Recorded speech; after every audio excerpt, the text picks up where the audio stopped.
नमस्कार, आप देख रहे हैं खबर 40 साहब। मैं हूं आपके साथ प्रशांत पांडे। एक ऐसा बुलेटिन जहां पर होती है दिन भर की हर अपडेट, वो भी बड़ी खबरों के साथ फटाफट अंदाज में। तो चलिए शुरू करते हैं 20 मिनट में 40 खबरों का सुपर डोज।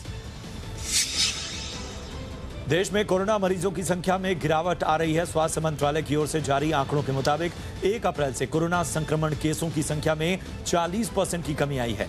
कोरोना संक्रमित 80% मरीज ठीक हो रहे हैं। स्वास्थ्य मंत्रालय के मुताबिक जहां पहले 3 दिन में कोरोना के केस दुगने हो रहे थे, अब 6.2 दिन में केस दुगने हो रहे हैं। पिछले 24 घंटे में 23 लोगों की मौत हुई है, जबकि 1076 नए केस सामने आए हैं। स्वास्थ्य मंत्रालय के मुताबिक देश में इस वक्त 13,835 कोरोना संक्रमित मरीज हैं, जिसमें से 1749 ठीक हो चुके हैं। कोरोना के इलाज के लिए देश में 1919 अस्पताल हैं, जबकि 2.25 लाख से ज्यादा आइसोलेशन बेड हैं।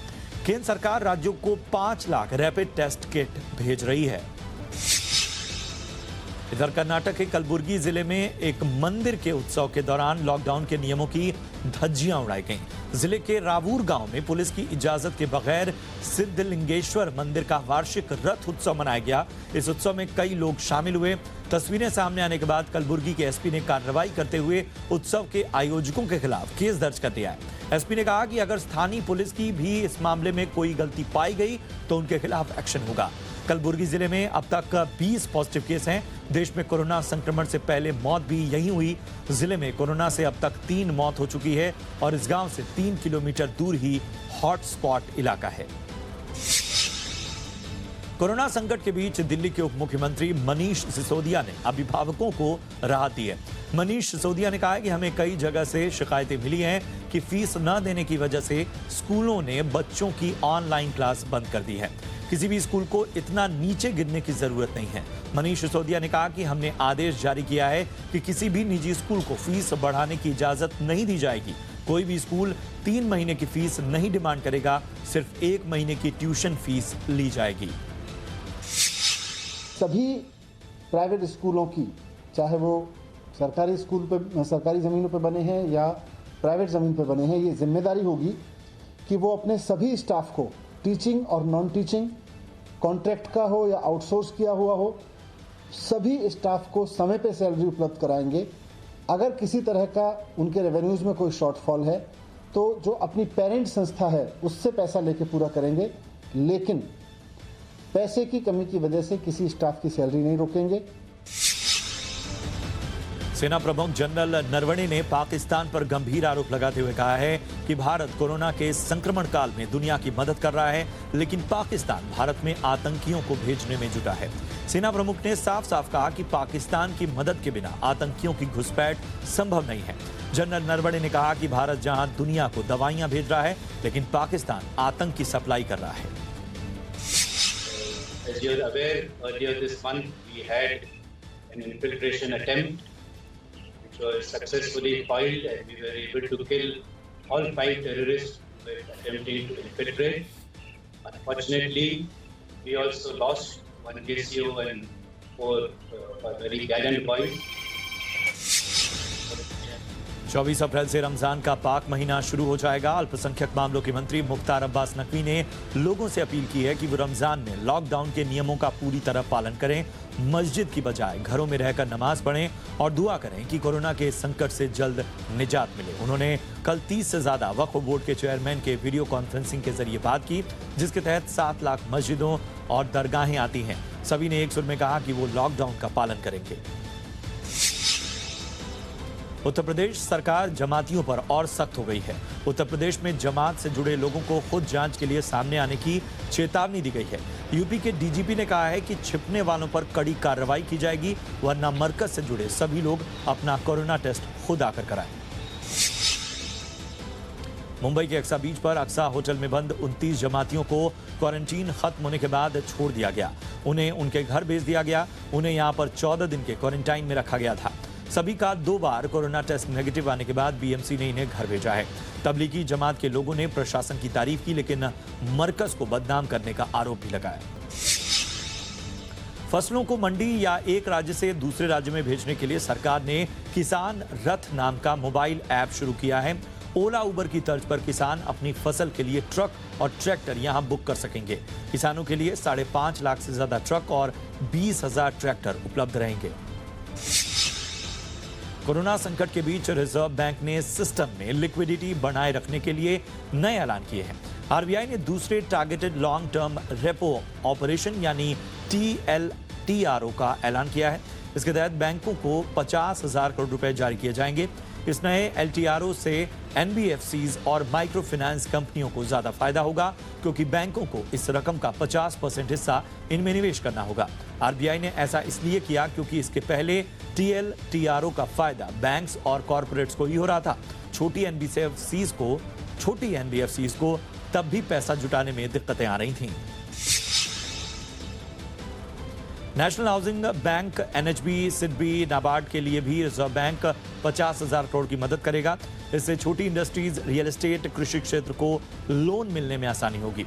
कोरोना संकट की घड़ी में इन वित्तीय संस्थाओं के लिए पैसा जुटाना मुश्किल हो रहा था।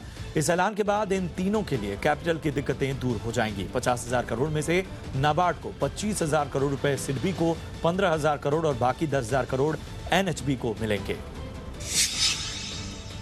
आरबीआई ने रिवर्स रेपो रेट को भी 0.25% घटाकर 3.75% कर दिया है, जिससे बैंक्स आरबीआई के पास पैसा नहीं रखेंगे, क्योंकि इन्हें कम ब्याज मिलेगा। इससे उनके पास लोन देने के लिए ज्यादा पैसा होगा। आरबीआई एसेट क्वालिफिकेशन नियमों में भी बदलाव करने जा रही है। रिजर्व बैंक ने एसेट क्वालिफिकेशन नॉर्म्स में ढील दी है। आरबीआई ने कहा है कि एनपीए की 90 दिन की अवधि मॉरेटोरियम की अवधि में शामिल नहीं होगी, यानी बैंक 3 महीने के मॉरेटोरियम को एनपीए के तौर पर शामिल नहीं करेंगे। आरबीआई ने बैंकों को निर्देश दिया है कि वो वित्त वर्ष 2020 में डिविडेंड का ऐलान नहीं कर सकते। इसमें सरकारी बैंक, निजी बैंक्स और कॉरपोरेट बैंक्स सभी शामिल हैं। आरबीआई गवर्नर ने कहा कि बैंकों को डिविडेंड देने से रोका गया है ताकि सिस्टम में पर्याप्त नकदी बनी रहे। अगले आदेश तक कोई भी बैंक डिविडेंड का ऐलान नहीं कर सकेगा। इस फैसले पर 30 सितंबर को खत्म तिमाही के बाद फिर से विचार किया जाएगा। कोरोना काल में अर्थव्यवस्था में जान फूंकने के लिए आरबीआई की ओर से आज किए गए ऐलान की पीएम मोदी ने तारीफ की। पीएम मोदी ने कहा कि रिजर्व बैंक की घोषणा से बाजार में लिक्विडिटी बढ़ेगी। देश के किसानों, गरीबों, छोटे कारोबारियों और छोटे उद्योगों को इस ऐलान से मदद मिलेगी। ये WMA बढ़ाकर सभी राज्यों की मदद करेगा। इधर बाजार आज 1 महीने के ऊपरी स्तर पर बंद हुआ। सेंसेक्स और निफ्टी ने आज करीब 3.5% की छलांग लगाई। सेंसेक्स 986 अंक चढ़कर और निफ्टी 274 अंक चढ़कर बंद हुआ। बैंक निफ्टी आज 1281 अंक चढ़कर 20,681 पर बंद हुआ। मिड कैप में 286 अंकों की तेजी रही। निफ्टी के 50 में से 38 शेयरों में खरीदारी रही, वहीं सेंसेक्स के 30 में से 23 शेयरों में खरीदारी रही। बैंक निफ्टी के सभी 12 शेयरों में भी खरीदारी रही। इस हफ्ते सेंसेक्स में 1.5%, निफ्टी में करीब 2% की तेजी देखने को मिली। जी बिजनेस के स्टिंग ऑपरेशन हफ्ता वसूली का बड़ा असर हुआ है। इस ऑपरेशन के बाद से ही हड़कंप मचा हुआ है। जी बिजनेस ने दिखाया था कि कैसे कैश बीन, Y cash, O cash, cash in और वाईफाई कैश जैसी कंपनियां ग्राहकों से पैसे वसूलने के लिए उन्हें गंदी गालियां, धमकियां और उनका मेंटल टॉर्चर कर रही हैं। इस खुलासे के बाद कंपनियों के बीच हड़कंप मचा हुआ है। ये कंपनियां अब जी बिजनेस को सफाई देती फिर रही हैं। कैश बिन का कहना है कि 31 मई तक ग्राहकों से कोई पेनल्टी नहीं लेंगे, तो किसी ने आगे ऐसी हरकत नहीं करने का वादा किया। दर्शकों ने जी बिजनेस की इस मुहिम को सराहा है और लोगों की तकलीफों को उठाने के लिए शुक्रिया कहा। सोने और चांदी में आज भारी गिरावट रही। सोना आज करीब 1,600 रुपए टूटा। MCX पर सोना 45,660 तक लुढ़का। चांदी में भी यही गिरावट देखने को मिली। MCX पर चांदी 1,600 रुपए गिरकर 42,850 के नीचे पहुंच गई। कॉमेक्स पर भी सोना का भाव $1,700 के नीचे फिसल गया। डॉलर के मुकाबले रुपए में आज मजबूती दिखी। रुपए में आज 48 पैसे की मजबूती नजर आई। 76 रुपए 39 पैसे के स्तर पर बंद हुआ। आज रुपए की शुरुआत 76 रुपए 59 के स्तर पर हुई और इंट्राडे में 76 रुपए 35 तक ये मजबूत हुआ। कल रुपया डॉलर के मुकाबले अपने सबसे निचले स्तर 76 रुपए 87 पैसे पर बंद हुआ था। आरबीआई गवर्नर की ओर से बैंकों की लिक्विडिटी को दिए गए ऐलान और इक्विटी मार्केट में आई तेजी से रुपए को सपोर्ट मिला है। लॉकडाउन के दौरान हेल्थ इंश्योरेंस या कार इंश्योरेंस का प्रीमियम भरने में राहत दी गई है। इंश्योरेंस रेगुलेटर IRDAI ने लॉकडाउन पीरियड में आने वाली सभी रिन्यूअल पॉलिसी में 15 मई तक की छूट का ऐलान किया है। यानी 15 मई तक बीमा का प्रीमियम नहीं चुकाने की छूट रहेगी और इस दौरान बीमा के बेनिफिट भी जारी रहेंगे। छूट के बाद पूरे साल का प्रीमियम बीमा धारकों को एक साथ देना होगा। पॉलिसी भी पुरानी तारीख से ही जारी रहेगी। एडाई ने बीमा कंपनियों से कहा है कि डिजिटल पेमेंट पर ज्यादा फोकस करें।